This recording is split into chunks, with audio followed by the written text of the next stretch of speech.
Good morning, Sierra Vista. My name is Sandy. And my name is Natalie. Today is Friday, August 18th, 2017.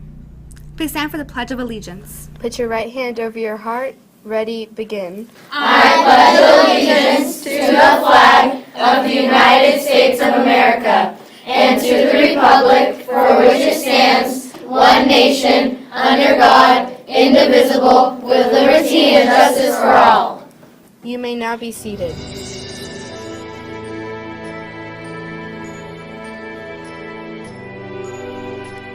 Good morning, Heart District. I hope you're having a good day. Yesterday you looked at the relative sizes of the Earth, Moon, and the Sun. Today we're playing with shadows. And in particular, if I get this set up just right, you see that nice dark disk, that really dark section in the center there.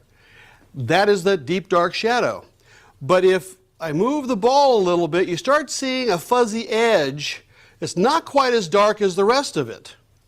Those are the two parts of the shadow we're talking about today. Sort of like the egg yolk and the egg white. Mr. Span's going to come and talk about the dark part.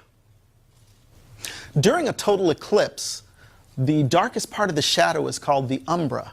If you have a large light source like the sun and a smaller blocking source like the moon, the umbra tapers off until it finally disappears at a point.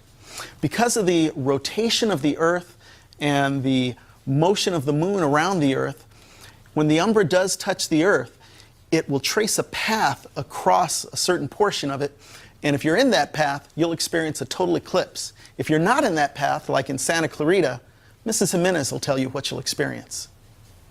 Here in Santa Clarita, we're going to be experiencing a penumbra, or a partial eclipse. It's when the edges of the moon's shadow fall across the Earth. The sun will still be bright, but the moon will eat a chunk out of it.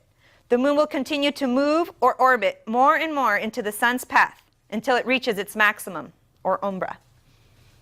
This is very important. If you're going to watch the solar eclipse, you must keep your glasses on the entire time.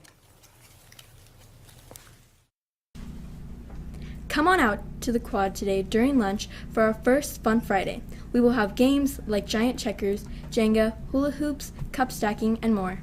If you're new to Sierra Vista, we'd love to have you out there to hang out and see what Fun Fridays are all about at our school. We'll have great music and you can eat your lunch and hang out with your friends or make some new friends at Fun Fridays.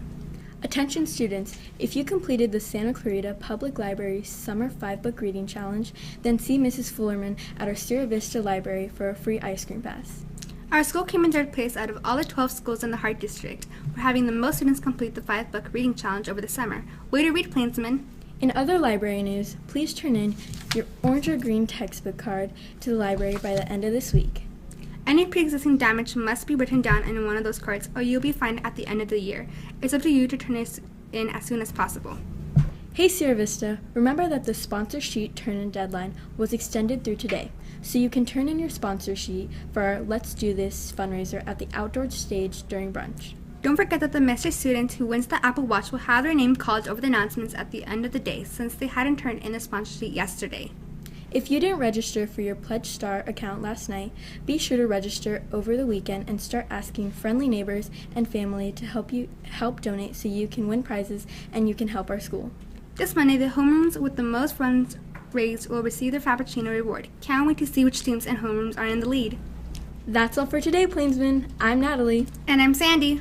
And this is Sierra Vista Life.